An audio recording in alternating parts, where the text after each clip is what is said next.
오늘 주신 하나님 말씀으로 요한계시록 2장 8절부터 11절 말씀 우리 한 절씩 교도하겠습니다. 요한계시록 2장 8절부터 11절 말씀 제가 읽고 여러분 읽으시고 11절은 같이 읽도록 그렇게 하겠습니다. 서머나 교회의 사자에게 편지하라. 처음이요 마지막이요 죽었다가 살아나신 이가 이르시되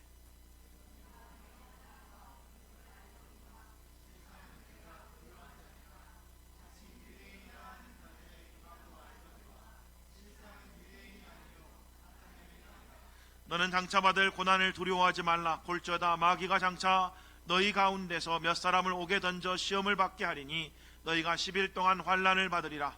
너가 죽도록 충성하라. 그리하면 내가 생명의 관을 네게 주리라. 귀에 있는 자는 성령이 교회들에게 하시는 말씀을 들을지어다. 이기는 자는 둘째 사망의 해를 받지 아니하리라. 아멘. 아멘. 아멘. 오늘 말씀은 서머나 교회에 대한 말씀인데 이 말씀을 통해서 여러분의 삶 가운데 하나님의 은혜가 넘치는 귀하고 복된 시간이 되시기를 주님의 이름으로 축복합니다. 여러분이 다 알고 계시는 것처럼 요한복음 10장 10절에 보니까 예수님이 이 땅에 오신 이유는 양으로 생명을 얻게 하고 더 풍성히 얻게 하기 위해서 오셨다라고 분명하게 말씀하셨습니다. 단순히 우리가 영원한 생명인 영생을 얻는 데서 그치는 게 아니고 예수님은 우리의 삶에 풍성함을 주시기 위해서 이 땅에 오셨답니다. 그래 저도 그 말씀을 쫓아서 여러분들이 이 땅에서도 예수님 때문에 풍성한 삶을 누리기를 소망합니다. 그런 삶이 되시기를 기대하고 기도합니다. 그런데 우리가 단순히 이 땅에서만 풍성한 삶이 아니고 그렇죠. 저 하나님 나라 영원한 나라 또 우리 천년왕국 그곳에서도 풍성한 삶이 되시기를 주님의 이름으로 축복합니다. 단순히 이 땅의 끝이 아니고 저 영원한 세상, 영원한 하나님 나라가 있다는 걸 우리가 늘 기억하면서 저 영혼을 바라보는 그런 신앙으로 살아가시는 귀하고 복된 삶이 되시기를 주님의 이름으로 축복합니다. 자, 은혜로 구원받은 주의 백성들은 이 땅 가운데서 어떤 마음 자세로 살아야 될까요? 한마디로 말하면 오늘 본문에 나와 있는 대로 죽도록 충성하는 태도, 삶의 모습입니다. 은혜가 우리의 삶을 어떻게 변화시킬까요? 저는 이렇게 변화시킨다고 믿습니다. 죽도록 충성하게 하는 삶. 그래서 사도 바울이 그렇게 말했잖아요. 나의 나 된 것은 하나님의 은혜로 된 겁니다. 그런데 그 은혜 안에서 나는 모든 사람보다 더 많이 수고합니다. 왜요? 은혜를 알았기 때문에 그렇습니다. 은혜를 깨달으면 깨달을수록 더 많이 수고했다는 거예요. 그게 은혜를 아는 사람들, 은혜를 받는 사람들의 모습이라고 성경이 일관되게 우리에게 증언하고 있습니다. 오늘 본문의 말씀도 은혜 받은 서번학교의 성도들을 향해서 뭐라고 말합니까? 죽도록 충성해라 라고 그렇게 권면해 주고 있습니다.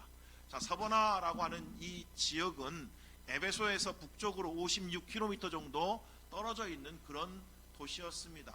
당시 로마의 그 대로 안에 있는 도시였기 때문에 교통의 요충지였고 또 이 소아시아에서는 에베소, 버가모와 더불어서 굉장히 부유한 그런 상업 도시였습니다. 이 서머나라고 하는 이 이름은 사실은 헬라어로는 향수라는 말의 의미를 갖고 있습니다. 작은 가시나무 송진을 으겼을 때 나는 그런 향 냄새가 진동하는 도시였다 해서 서버나라고 하는 이름이 붙여진 그런 도시입니다. 그런데 이 도시가 뭘로 유명했냐면 로마에 대한 충성심으로 유명했던 도시입니다. 로마의 위대한 시인이었던 시세로가 서버나를 로마의 가장 충성스럽고 가장 오래된 동맹도시라고 그렇게 칭송을 했습니다. 서버나에 사는 사람들은 특별히 로마에 대한 이런 충성심이 굉장했다, 특심했다. 기원전 195년부터 이 서버나는 로마를 여신으로 신격화했습니다. 그 로마를 숭배하는 그런 도시였다라는 이야기죠. 물론 로마를 따라서 수많은 로마의 그 우상들을 또 동시에 함께 섬기고 있었습니다. 그래서 서머나 곳곳에는 수많은 제단들, 제우스, 디오니스, 아데미 이런 수많은 제단들이 있었고, 그리고 마침내 서기 25년경에는 당시 로마의 황제였던 티베리우스를 위한 신전을 만들고 그 이후부터는 로마 황제를 숭배했던 그런 도시가 바로 서버나라고 하는 도시였습니다.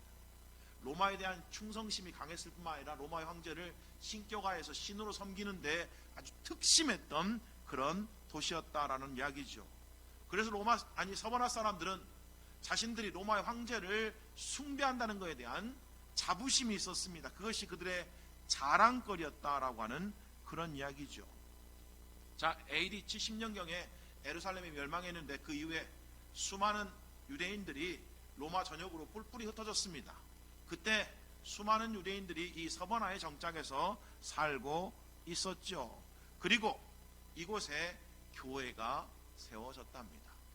언제 교회가 세워졌는지는 아무도 모릅니다. 그런데 학자들이 추측하기는 아마 사도 바울이 에베소에 머물면서 소아시아 전역에 복음을 전했다는 내용이 있는 걸 보면 아마 에베소에 머물러 있었을 때 아마 사도 바울이 이 서버나 쪽에도 와서 복음을 전하고 그때 믿는 사람들이 교회를 시작하지 않았을까 이렇게 추측을 합니다. 자, 서버나라고 하는 곳이 굉장히 부유한 산업 도시라고 제가 말씀을 드렸습니다. 그런데 이 서버나에 있는 교회는 어떤 교회예요? 가난한 교회였습니다. 부유한 도시 안에 있는 가난한 교회가 바로 서버나 교회였다고 오늘 본문이 그렇게 이야기하고 있죠. 예수님이 본문 9절에 서버나 교회를 향해서 너희의 환난과 궁핍을 내가 안다라고 그렇게 말씀하고 있잖아요. 그들은 환난을 당했고 또한 그들은 궁핍한 삶을 살고 있었습니다. 그럼에도 불구하고 그들은 믿음을 타협하지 않았다라고 성경이 그렇게 이야기를 하고 있습니다. 이 요한계시록 2장 3장에 나와 있는 7교회에 대한 이야기 중에 예수님이 책망하지 않는 교회가 두 교회가 나오는데 그 중에 하나가 바로 서버나 교회입니다. 또 하나는 필라델피아 교회죠. 이 두 교회에 대해서만은 예수님이 책망하는 내용이 없습니다. 오직 칭찬하는 내용으로 되어 있는 거죠. 자, 서버나 교회는 가난한 교회였지만 어떤 교회예요? 멋지고 아름다운 교회였습니다. 주님으로부터 칭찬받는 교회였다 이런 이야기죠. 게다가 그들은 동시에 뭡니까? 핍박받는 교회였습니다. 자, 누구에게 핍박을 받았을까요? 첫 번째는 같은 종족인 유대인들에게 핍박을 받고 있었습니다. 본문 9절 후반절에 보니까 이렇게 되어 있습니다. 자칭 유대인이라 하는 자들의 비방도 알거니와 실상은 유대인이 아니요 사탄의 회당이다 라고 그렇게 되어 있죠.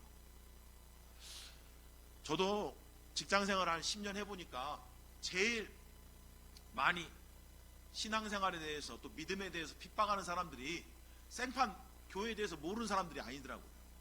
교회 다니는 사람들 중에 핍박하는 사람들이 의외로 많습니다. 술 문제 이런 것들도 그렇고 믿음 생활하는 것도 그렇고 교회 다녀본 사람들 있잖아요. 아니 심지어 지금도 교회 다니는 사람들이 훨씬 더 핍박하는 경우가 많더라고요.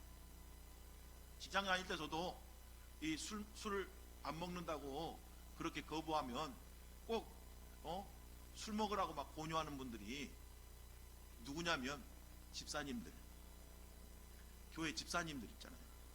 그러면서 항상 이렇게 덧붙여요. 나도 옛날에 뭐 청년 때는 뭐 청년부 회장도 해봤고 나도 지금도 뭐 집사다 교회 다닌다고 그러면서 꼭 그런 거 있잖아요. 그런 식으로 핍박하는 경우가 많더라고요. 물론 그분의 신앙이 뭐 옳다 틀리다 진짜다 아니다 이런 걸 제가 여러분들 앞에서 판단하고 싶지는 않습니다만은 그런 경우가 많더라 이런 이야기예요. 실상 교회에 대해서 많은 사람들이 훨씬 더 핍박하는 거. 진짜 그렇게 믿으라 그랬어. 진짜 그렇게 믿어야 되냐고 그렇게 말하는 사람 있잖아요. 그렇죠. 아예 모르는 사람들은 그렇지 않는데도 그런 경우가 있잖아요. 유대인들은 이 사람들은 자칭 유대인이니까 어떤 사람들이에요? 나 하나님 믿는다는 사람들이에요. 나 하나님 믿어. 나 하나님 알아. 이런 사람이잖아요. 자칭 유대인들. 그런데 예수님의 평가는 뭡니까? 그들은 실상은 유대인이 아니다라고 분명하게 말합니다. 그리고 그들은 사탄의 회당이다라고 그렇게 말하는 거니까 사탄에 의해서 지배받고 있고 사탄에 의해서 쓰임받고 있는 그런 무리들이다라고 그렇게 평가를 하고 계시는 거죠. 하나님을 믿는다는 유대인들로부터 핍박을 받는 교회. 왜요? 그들이 하나님의 교회를 핍박하고 있다는 말은 하나님을 제대로 알지 못한다라고 하는 그런 이야기 아니에요. 그렇죠. 사도 바울도 한때는 하나님에 대한 열심 때문에 도리어 하나님의 교회를 핍박했다라고 그렇게 이야기를 하지 않습니까? 그것이 하나님을 사랑하는 것이라고 자기는 생각했다, 이런 이야기죠. 그래서 도리어 하나님의 교회를 핍박했다 이렇게 말하는데, 유대인도 어쩌면 지금 그런 상황이었던 것 같아요. 그런 생각 가운데 서보나 교회를 핍박하고 있었다라는 이야기죠. 당연하게 둘째는 황배를 숭배하던 그런 도시니까 서보나 사람들이 교회를 핍박했겠죠. 교회사에 의하면 사도 요한의 마지막 제자가 이 서보나 교회의 초대 감독이었던 폴리캅이라고 그럽니다. 그런데 이 폴리캅이 잡혀서 나중에 황제 숭배를 거부했다는 이유로 순교하게 됩니다. 그리고 약 100년 뒤에 또 이 서보나 교회 목사였던 피오니우스가 황제 재단에, 재단 앞에, 우상의 재단 앞에 제사를 드리라고 강요하는 그 강요를 거절했다는 이유로 잡혀서 화형을 당하게 됩니다. 그런 핍박들이 있었던 곳이 바로 이 서보나 교회였다라고 하는 이야기죠. 이 피오니우스에게 사람들이 재단에 제사를 지내라고 강요하고 그렇지 않으면 죽이겠다 그랬더니 이 피오니우스라고 하는 이 목사가 이런 대답을 했다고 합니다. 내 주님의 명령을 어기는 이보다는 기꺼이 나의 주인이신 예수님께 순종하기 위하여 죽기를 선택하노라. 그리고 화형을 당했다는 이야기겠죠. 이렇게 서보나 교회는 환난과 궁핍 가운데 어려움을 겪고 있었던 그런 교회였습니다. 그럼에도 불구하고 그들은 믿음을 끝까지 지켰다라고 하는 그런 이야기죠. 분명히 세상적인 기준으로는 궁핍한 사람들이었어요. 극심한 가난 가운데 고난을 겪고 있는 교회였습니다. 그런데 오늘 주님의 평가는 전혀 다른 것을 우리가 보게 됩니다. 본문 9절 전반부에 이렇게 되어 있죠. 내가 네 환난과 궁핍을 알거니와 실상은 네가 부요한 자니라. 세상의 평가와 우리 주님의 평가가 전혀 다를 수 있다는 것을 오늘 본문이 우리에게 가르쳐주고 있습니다. 이 말은 이런 거 아니에요? 너가 정말 극심한 가난 가운데 있는 게 맞아. 그런데 실상은 너가 정말 뭐라고요? 지극히 부한 자다라고. 그게 우리 주님의 평가였습니다. 세상에서는 부유하지만 하늘나라에서는 그렇지 않을 수 있는 거고, 세상에서는 가난하지만 하나님 나라에서는 영원한 그 하나님 나라에서는 부유한 자로 드러날 수가 있다라고 하는 그런 이야기 아니겠어요? 서보나 교회는 지극히 가난했지만 우리 주님이신, 오늘 주님을 뭐라고 설명하고 계십니까? 처음이요 마지막이요 죽었다가 살아나신 이가 이르시되 라고 말합니다. 죽었다가 살아났다는 말이 바로 부활했다라는 그런 의미 아닙니까? 그래서 영원한 하나님 나라를 상징적으로 보여주기 위해서 일부러 예수님을 가리켜서 죽었다가 살아나신 분이라고 표현했다고 저는 확신합니다. 이 서보나 교회 성도들은 이 땅에 관심을 두고 산 사람들이 아니고 영혼을 관심을 두고 산 사람이었다. 우리 주님이 죽었다가 부활하심을 믿었기 때문에 이 땅이 전부가 아니고 영원한 하나님 나라가 기다리고 있다는 것을 알고 믿었기 때문에 그들은 극심한 가난 속에서 살았지만, 그리고 많은 환난을 겪었지만 끝까지 믿음을 지켰습니다 라고 지금 성경이 우리에게 이야기를 하고 있는 거 아니에요? 그리고 하나님이 그들을 향해서 너희들이야말로 참으로 부요한 자들이다 라고 그렇게 평가를 내려 주신다라는 이야기. 이 땅에서 우리가 사람을 평가할 때 사람의 외모를 판단하잖아요. 그게 우리들의 기준 아니에요. 우리들은 사람의 외모를 통해서 사람을 평가할 때가 많습니다만은, 여러분이 알고 있는 것처럼 하나님은 우리의 마음의 중심을 보십니다. 게다가 하나님은 우리의 모든 것을 다 알고 계시는 분이시죠. 오늘 보니까 내가 너희의 환난과 궁핍을 안다라고 되어 있잖아요. 하나님은 다 알고 계시는 분이십니다. 우리의 형편도 다 알 뿐만 아니라 우리의 삶의 여정도 알고 계시는 분이시다. 그분은 처음이고 마지막이라 우리의 모든 것을 다 알고 계시는 분이다라고 그렇게 이야기를 하고 있습니다. 저와 여러분들이 주님 앞에 섰을 때 우리는 어떤 평가를 받게 될까요? 적어도 주님 앞에서 부요한 자로 드러났으면 좋겠습니다. 저도 그렇고 여러분도 그렇고. 이 땅에서는 그게 아닐지라도 우리 주님 앞에서는 부요한 자로 드러나는 삶, 우리가 알고 있는 것처럼 그 천년왕국에서는 부요한 자로 우리가 드러나는 그런 삶이 됐으면 좋겠습니다. 그래서 여러분의 수고가 절대로 헛되지 않는다, 이런 이야기예요. 많은 교회가 아니죠. 한국에 있는 대부분의 장로교회는 무천년주의를 자들입니다. 그래서 천년왕국에 대한 개념이 없습니다. 그러니까 거기는 그냥 뭐 영생을 얻고 뭐 새하늘과 새 땅에 들어가고 뭐 하나님 나라에 들어가고 이런 식의 이야기로 끝나는 거죠. 그래서 많은 사람들이 그러면 우리가 이 땅 가운데 수고하고 이 땅 가운데 애쓰고 이 땅 가운데 헌신하고 이 땅 가운데 주님을 위해서 하는 것이 대체 언제 상급받고 언제 영광받는지에 대한 잘 모릅니다. 그래서 우리가 알고 있는 거야. 고작 오늘 여기 나와 있는 뭐 생명의 면류관이니 영광의 면류관이니 면류관 뭐 이런 거니까 그게 뭐 대단하게 뭐 면류관이니까 가치가 뭐 별로 없는 거 아니야 뭐 이런 식의, 그리고 면류관 뭐 써봐야 안 쓰나 뭐 다 새하늘과 새 땅에 들어가면 다 매 한 가지고 마찬가지 아니에요. 이런 사상이 굉장히 강합니다. 그러니까 그런 걸로는 성도들을 어떻게 할 수가 없으니까 그런 교회들은 뭘로 해요?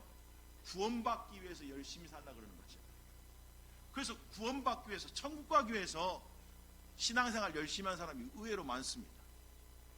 그런데 여러분이 우리가 알고 있는 것처럼 우리가 믿는 바는 뭐예요? 구원이 신앙의 출발입니다. 그렇죠? 구원받지 않으면 신앙 자체가 시작되지도 않습니다. 예수 그리스도를 믿고 그분 안에서 거듭난 삶, 하나님의 자녀가 됐을 때 신앙이 출발하는 것이지, 우리가 신앙의 끝 목표가 하나님의 자녀로 거듭나는 게 목표가 아니에요. 그건 시작이에요, 시작.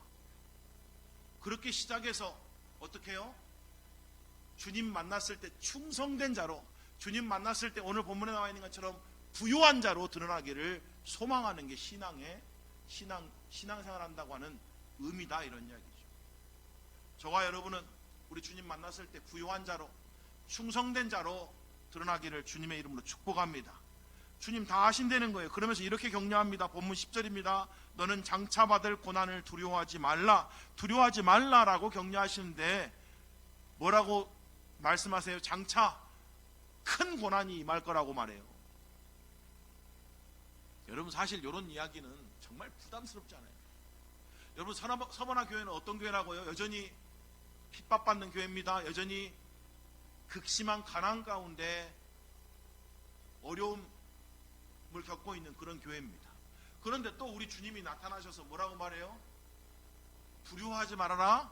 장차 앞으로 더 큰 고난이 온다? 이건 너무하잖아요. 아니 이만큼 고난 당했으면, 이만큼 어려움 당했으면 이제 좀 햇볕 들 날도 와야 되는 거 아니에요? 여러분 우리 신앙이 진짜 어려운 이유가 그거 아니에요.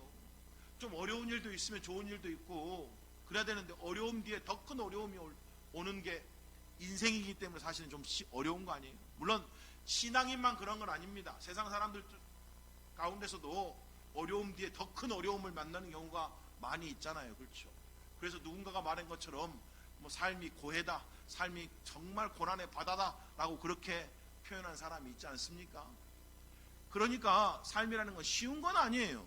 그래서 어떤 사람들이 삶에 대한 그런 비관적인 마음, 또 낙심하는 마음 가운데 그렇게 주저앉아 사는 사람들이 의외로 많은 이유도 그런 거죠.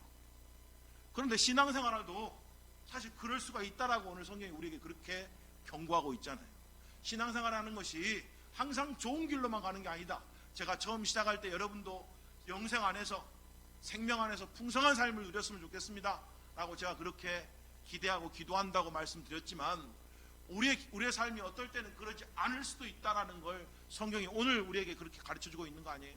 환난과 궁핍 가운데 살고 있었지만 더 큰 고난이 찾아온다 라고 지금 그렇게 예수님이 경고하고 계시잖아요. 그러면서 뭐라고 말해요? 두려워하지 말라라, 끝까지 믿음 지켜라, 이런 이야기 아닐까요? 두려워하지 말고 끝까지 믿음을 지켜라 라고 그렇게 이야기를 합니다. 많은 경우에 우리는 예수님이 우리가 당하는 이 고난 가운데서 건져주시기를 원하세요. 그렇죠? 근데 성경 곳곳에 보면 하나님의 뜻은 건져주시는 게 아니고 우리에게 힘을 주셔서 그 고난을 통과하게 하시는 것 같아요. 그 고난을 이겨내도록 돕는 것이지 고난 안에서 우리를 건져내시는 그런 게 아닌 경우들이 많더라, 이런 이야기죠. 물론 오해하지 마십시오. 건져내시기도 합니다마는, 우리를 저 깊은 웅덩이에서 건져내시기도 합니다마는, 우리를 훈련시키기 위해서, 우리를 다듬기 위해서, 또 때때로 우리를 그런 사망의 음침한 골짜기를 기꺼이 지나가게도 하신다라고 하는 그런 이야기 아니에요. 게다가 이 10절에 보니까 이 환난은 누가 개입되어 있는 환난이에요? 마귀가 개입되어 있는 환난이라고 말합니다. 마귀가 장차 너희 가운데서 몇 사람을 오게 던져 시험을 받게 하리니 너희가 10일 동안 환난을 받으리라. 너가 죽도록 충성하라. 그리하면 내가 생명의 관을 네게 주리라 라고 되어 있습니다. 이 환난은 마귀가 개입되어 있는 그런 환난입니다 라고 그렇게 이야기를 하고 있죠. 그러니까 이 환난은 사실은 이제까지 받은 환난과는 격이 다른 그런 큰 환난이 될 것이라고 하는 그런 경고입니다. 사실 서번학교회가 많은 어려움 속에서도 굳굳하게 믿음을 지켜왔습니다. 그러자 이제 마귀가 진짜 준동하기 시작하는 거죠. 어떻게든지 이 서번학교회 성도들을 주저앉히고 싶었다, 이런 이야기 아니에요. 그래서 지금 마귀가 개입된 장차 큰 환난이 그들 가운데 임하게 될 거라고 경고해 주고 계시는 겁니다. 그럼에도 뭐라고요? 두려워하지 말라라고 그렇게 되어 있습니다. 욥기 1장에 보니까 욥은 순전하고 정직해서 하나님을 경외하고 흠이 없고 의로운 사람이었다고 그렇게 성경이 말씀합니다. 하나님도 욥을 칭찬하셨어요. 그런데 그때 마귀가 욥을 쓰러뜨리기를 원해서 하나님께 대적합니다. 하나님이 욥에게 그렇게 어마어마한 축복을 허락하시니까, 하나님이 늘 보호해 주시고 축복하시니까 욥이 하나님을 경외하는 거지, 하나님이 그 축복들, 그런 모든 것들을 하나님께서 거두어가시면 욥이 그때도 하나님을 섬기겠습니까? 막 이렇게 도전하잖아요. 도발하잖아요. 그렇죠? 그리고 하나님의 선하신 뜻 안에서, 하나님의 그 큰 그림 안에서 하나님이 기꺼이 마귀의 그 도전을 수용해 주십니다. 허락해 주신다. 그래서 욥이 고난이 시작된 거예요. 하늘에서 하나님과 마귀 사이의 대화 때문에 욥이 뜬금없이 불똥이 튀어가지고 욥이 고통당하기 시작하는 거예요. 그 욥은 왜 고통당하는지도 모르고 고통을 당하고 있는 거예요. 그렇죠? 하나님과 마귀가 서로 이렇게, 하나님이 욥 칭찬하고 마귀가 욥을 막 비난하고 해갖고 하는 바람에 뜬금없이 욥은 고난을 당하기 시작하는 그 내용이 욥기 1장 아니에요. 그렇죠? 그의 모든 소유를 잃었습니다. 그의 모든 자녀를 잃었습니다. 이 모든 것이 하루 만에 벌어졌다고 성경이 그렇게 증언합니다. 그리고 이 모든 것을 겪고 난 뒤에 욥의 고백이 기록되어 있는데 이렇게 적혀 있죠. 욥기 1장 20절부터 22절입니다. 욥이 일어나 겉옷을 찢고 머리털을 밀고 땅에 엎드려 예배하며 이르되 내가 모태에서 알몸으로 나와 싸운즉 또한 알몸이 그리로 돌아가올지라.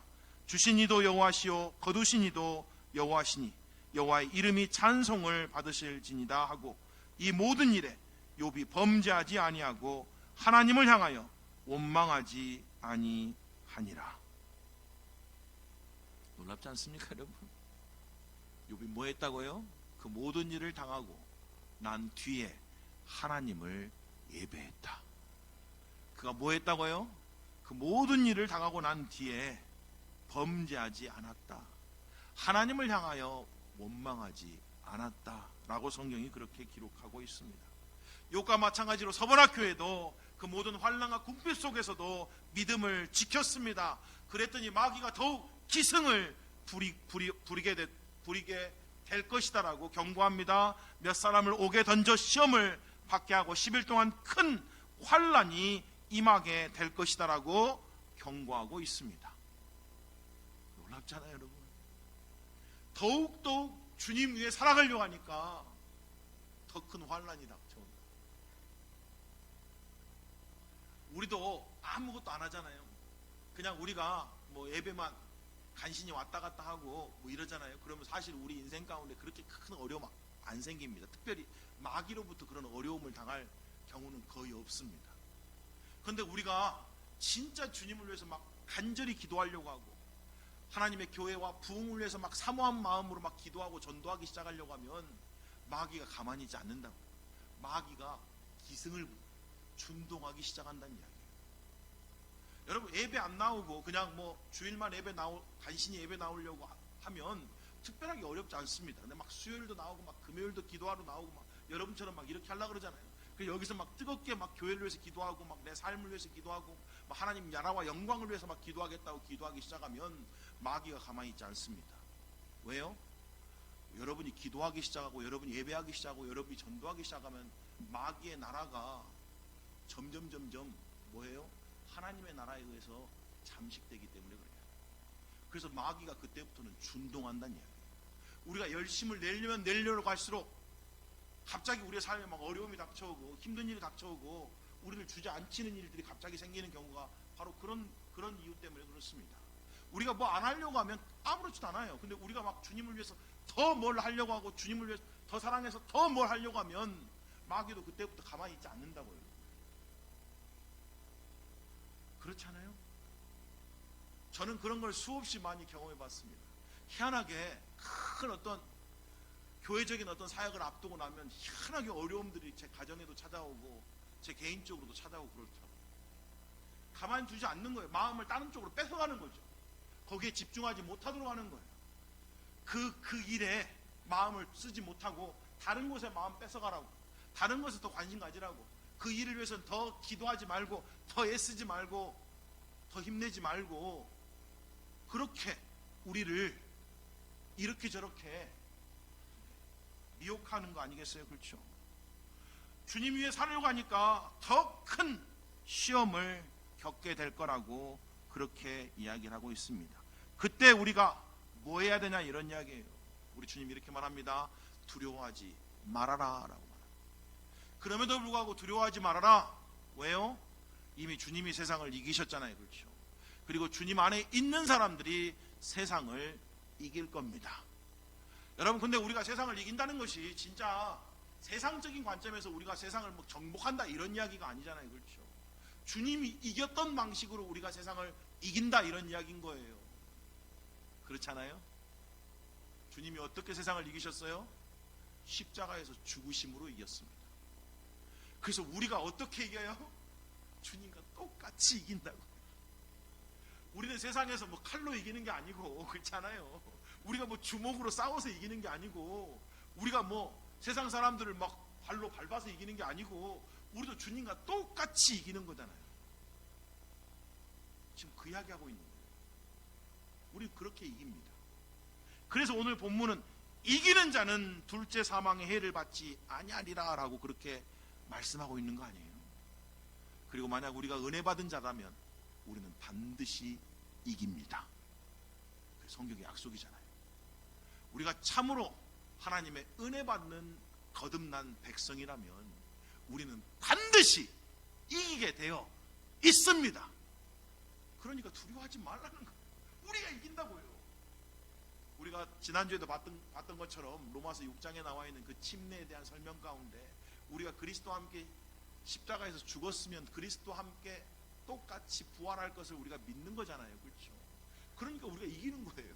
우리가 주님과 함께 십자가에서 합한 자가 되었으면, 하나가 되었으면 주님과 똑같이 우리가 죽음을 이기고 부활할 것이다 이런 이야기 아니에요.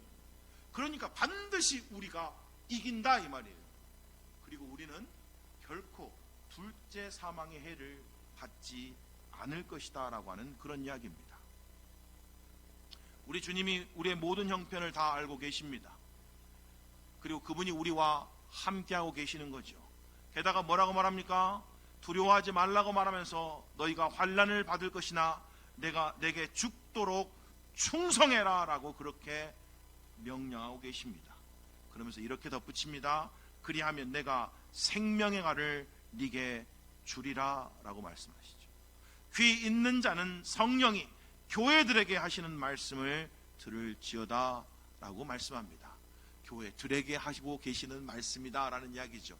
그러니까 이 말씀은 단순히 서번학 교회만 주고 싶은 말씀이 아니고 오고 가는 수많은 세대의 교회에게 주고자 하시는 말씀이다라는 이야기죠. 그런데 귀 있는 자가 듣는 거래요. 뭘 통해서요?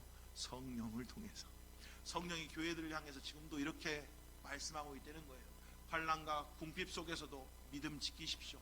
세상의 평가와 하나님의 평가는 다릅니다. 우리는 세상의 평가를 붙들고 사는 사람들이 아니고 주님이 주실 그 평가, 주님이 나를 어떻게 생각하는 것을 가장 가치 있고 귀하게 여기는 그런 삶을 사는 사람들입니다.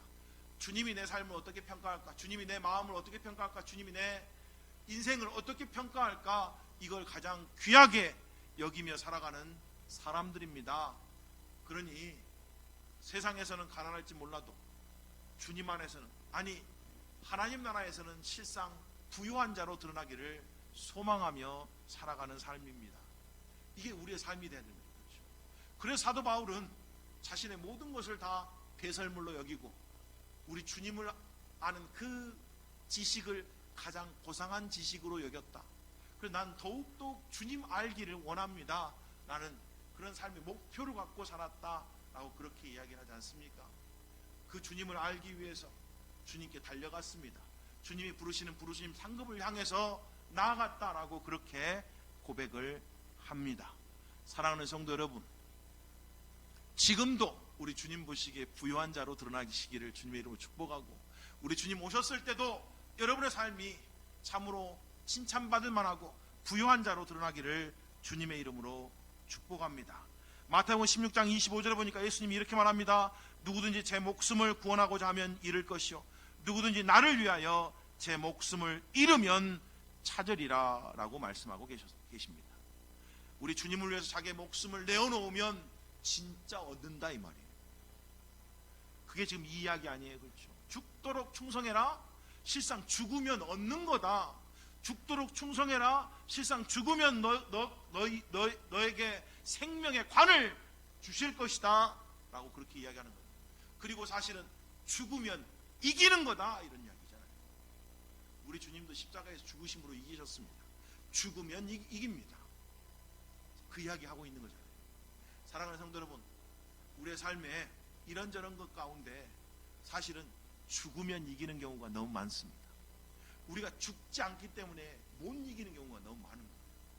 복음 위에서 예수님이 죽으면 얻습니다. 찾습니다. 이깁니다.